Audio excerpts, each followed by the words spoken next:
This is Find Your Dream Job, the podcast that helps you get hired, have the career you want, and make a difference in life. I'm your host, Mac Pritchard. I'm also the founder of Mac's List. It's a job board in the Pacific Northwest that helps you find a fulfilling career. Every Wednesday, I talk to a different expert about the tools you need to get the work you want. Find Your Dream Job is brought to you by Top Resume. Top Resumes help more than 400,000 professionals land more interviews and get hired faster. Get a free review of your resume today. Go to maxlist.org/topresume. For the first time in decades, it's a job seeker's market.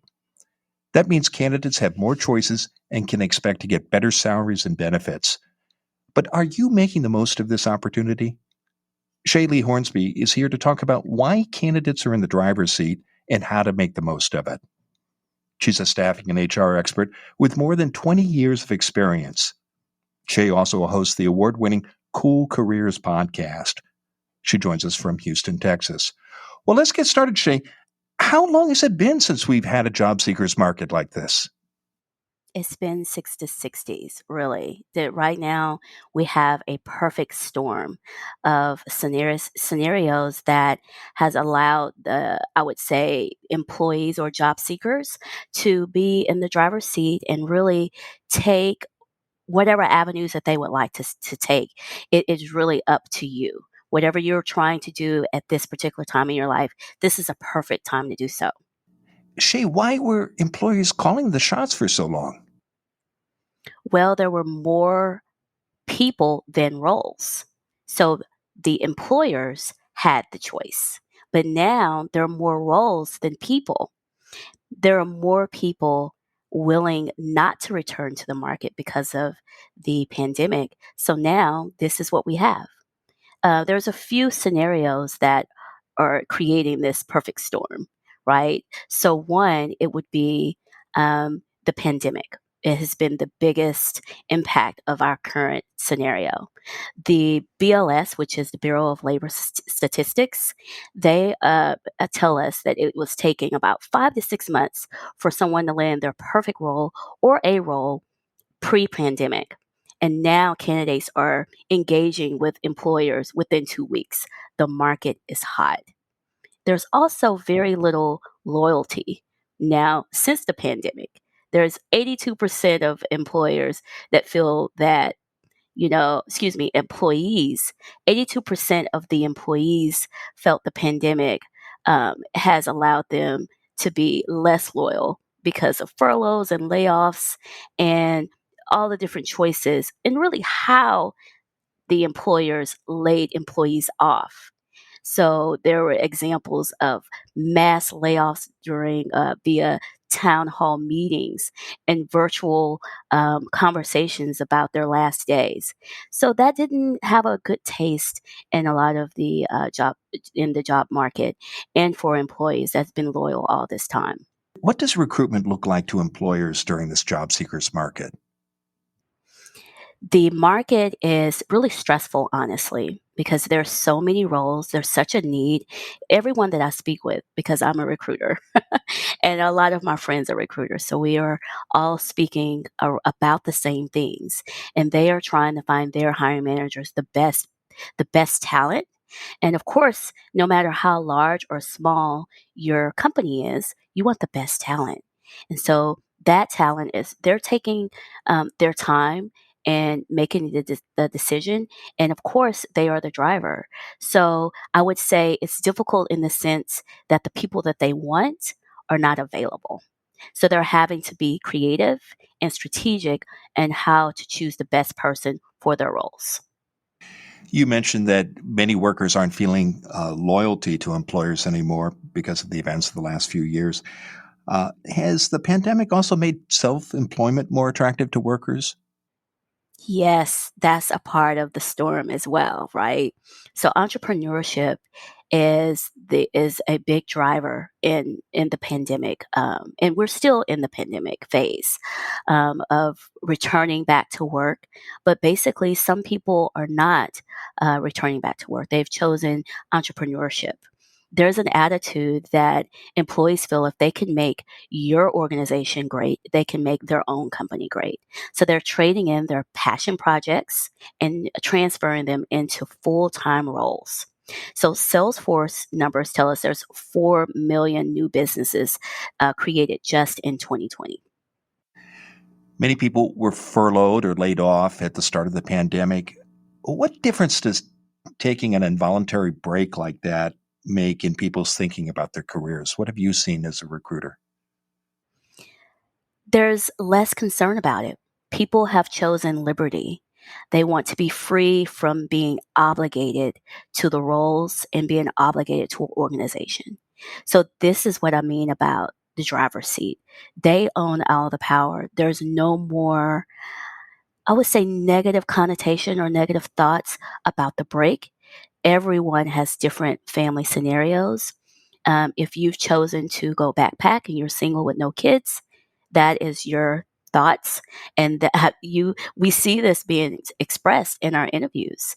People have chosen that they're not concerned about when they return, and when they do return to the market, they're explaining just that, right? And some of them are not. The new business venture that's happening is increasing every year since 2020.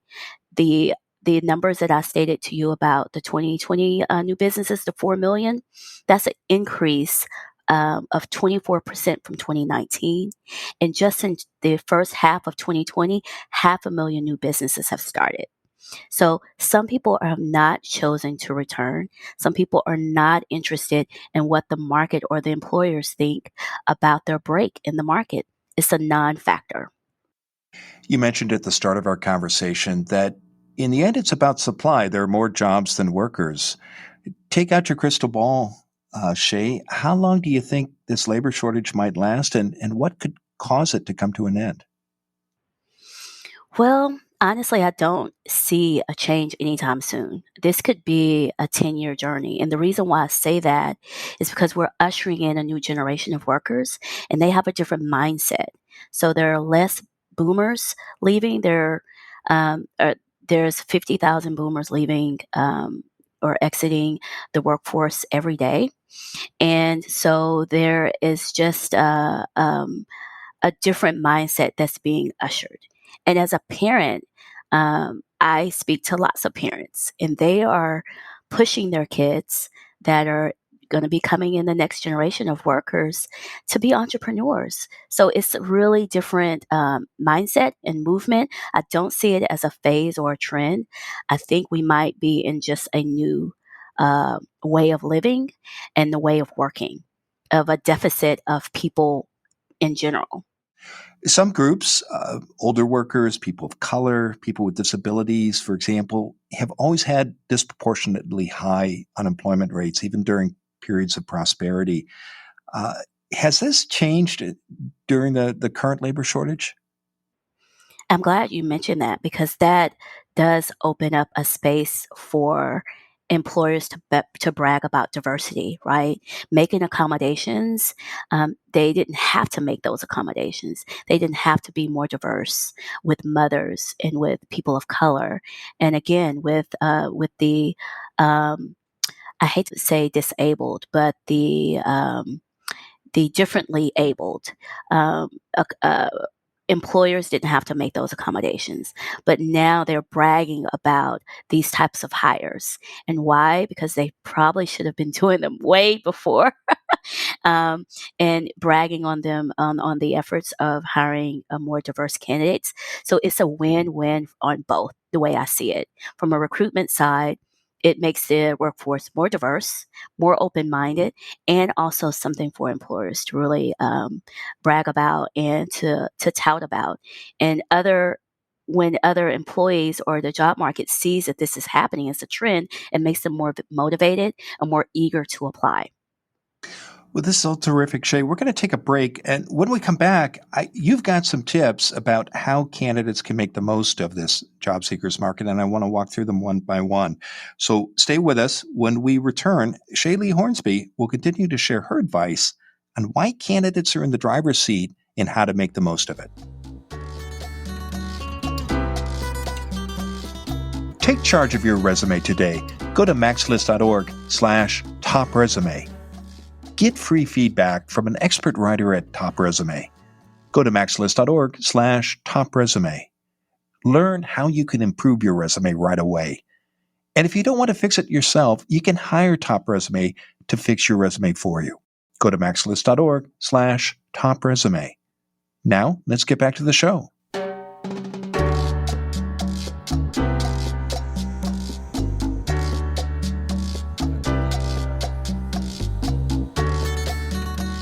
We're back in the Max List studio. I'm talking with Sha Lee Hornsby. She's a staffing and HR expert with more than 20 years of experience. Shay also hosts the award-winning Cool Careers podcast, and she joins us from Houston, Texas. Now, Shay, before the break, we were talking about why candidates are in the driver's seat and how to make the most of it, and you took us through the current labor market and why it is the way it is and how it's helping candidates. Let's talk about how candidates can make the most of this opportunity. So one of the first steps I know you recommend is to choose a lane. What do you mean by this, Shay? Well, like any journey, Mag, if you know where you're going, you can map out the shortest distance between 2 points, right? It is basically you understanding where you want to go, doing the research and doing what you need to do so you can make sure that you choose the proper route. So I say choose your lane, be decisive, know what you want. When you're speaking with recruiters, they want to know exactly what you're looking for. Employers are moving quickly. So if they find you, if they locate you, they push you through the process, it's going to happen fast. So you need to make sure that this is what you need, what you want, and what you want for your future, right? So you got to do your research. How specific do you recommend a candidate get? Are you talking about knowing exactly what kind of job you want and the companies where you want to work? What do you have in mind here? Yes, I say both because there's a lot of transitions happening, Mac.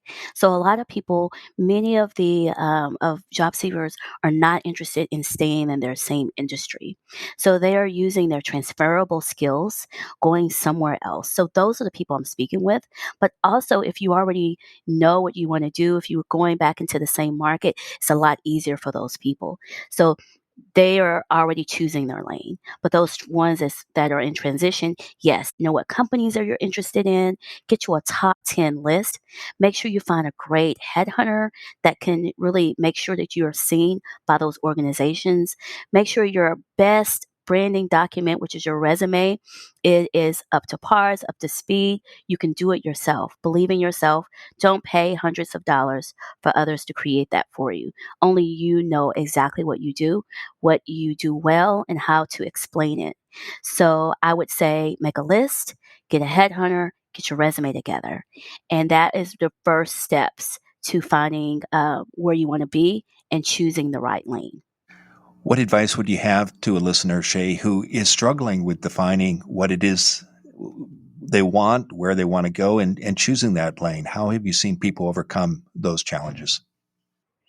Well, it's typically by doing something most people don't want to do, which is finding a mentor or getting some industry perspective. Asking for help is what we do least. And if we really understood how helpful people are willing to be, even strangers, when it comes to a role and finding your career or finding a space in your career, people are very helpful.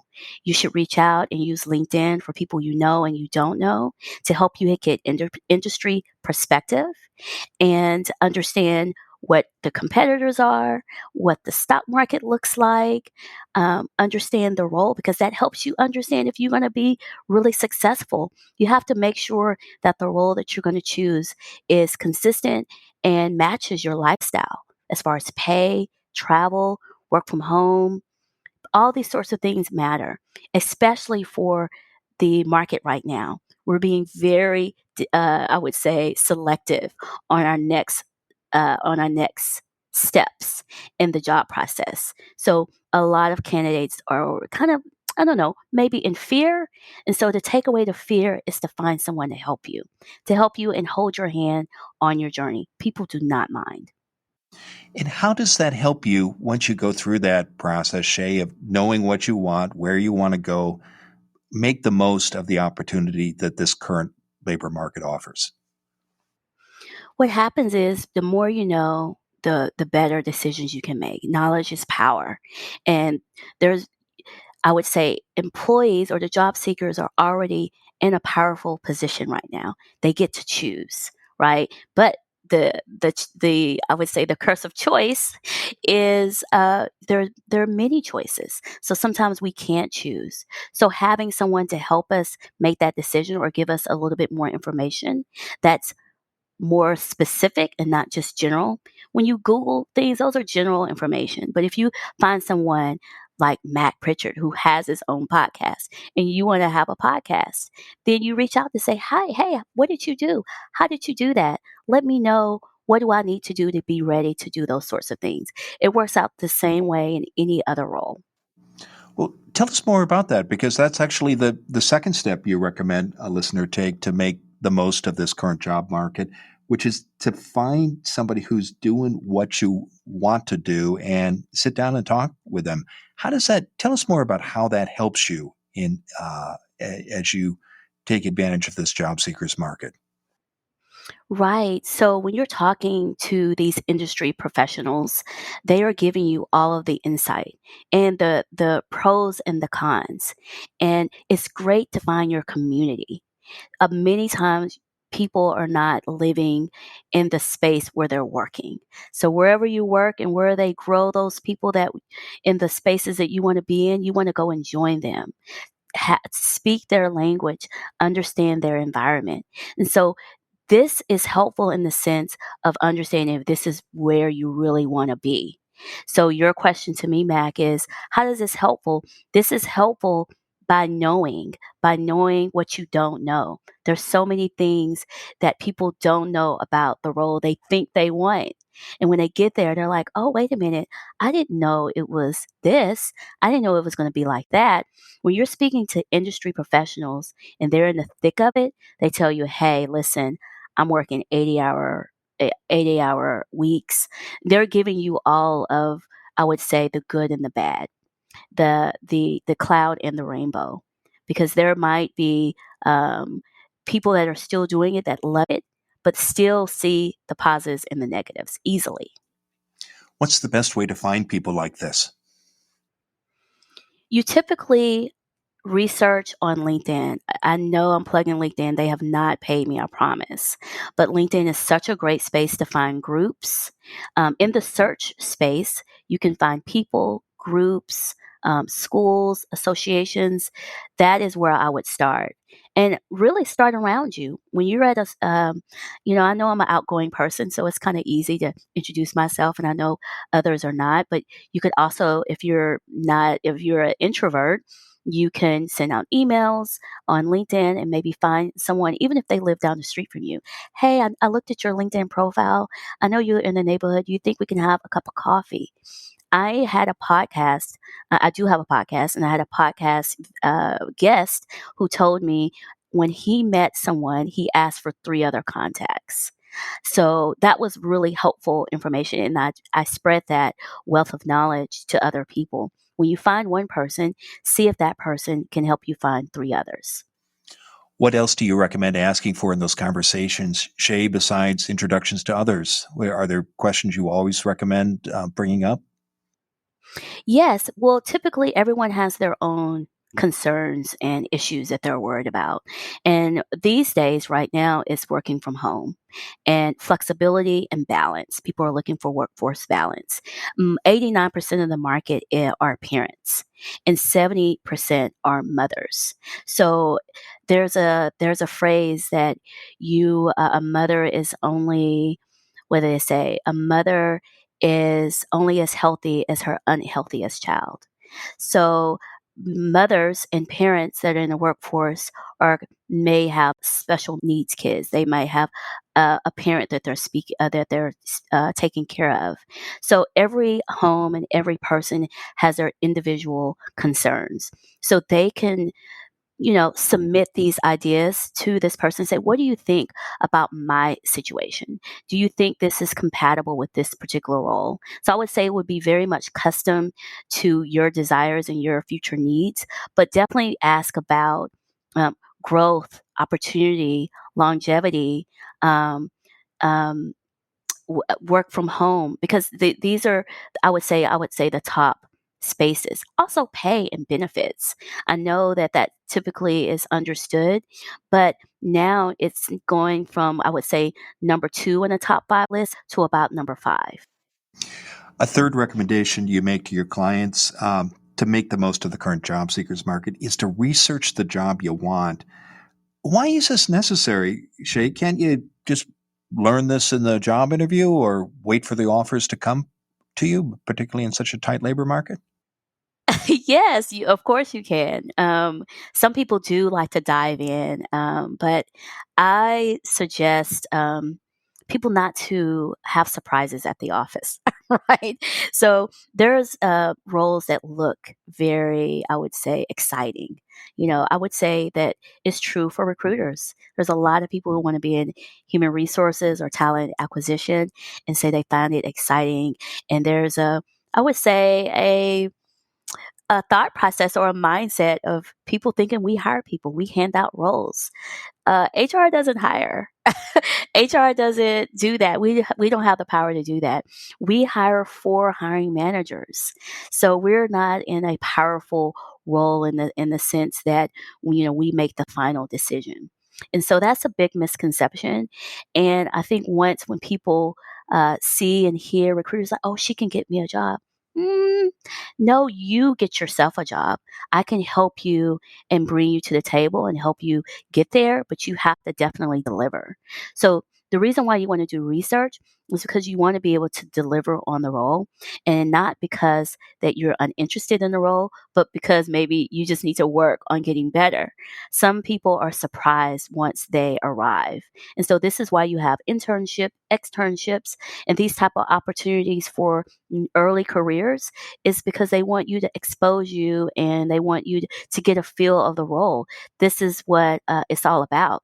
But if you are not in your early career space and you are a bona fide um, veteran of the marketplace and you want to make a transition, you definitely need to do your research because an internship is not available. You have to be able to get information from industry professionals to give you a great perspective of what your role is going to look like and if it's compatible with your lifestyle.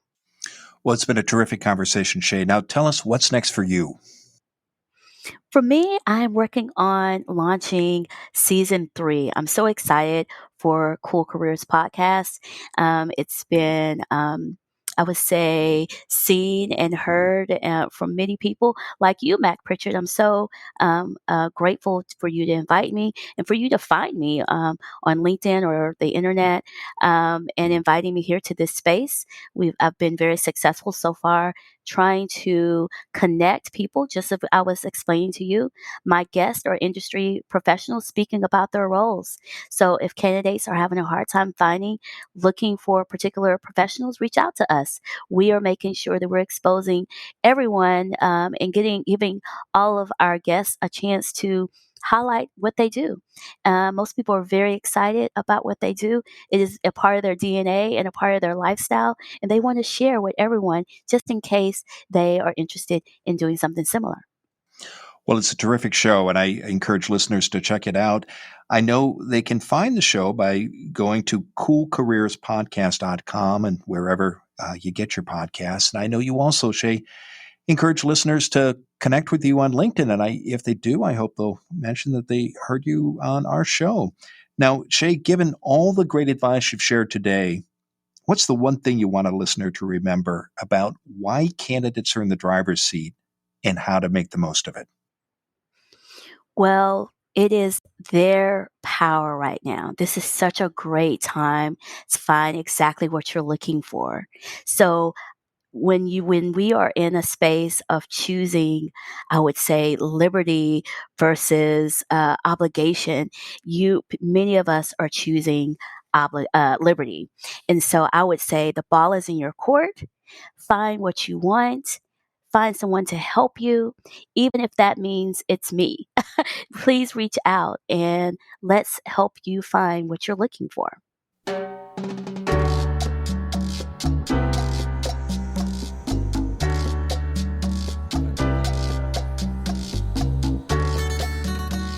Make sure you never miss an episode of Find Your Dream Job. Subscribe to our free podcast newsletter. You'll get information about our guests and transcripts of every show. Go to maxlist.org/newsletters. Again, that's maxlist.org/newsletters.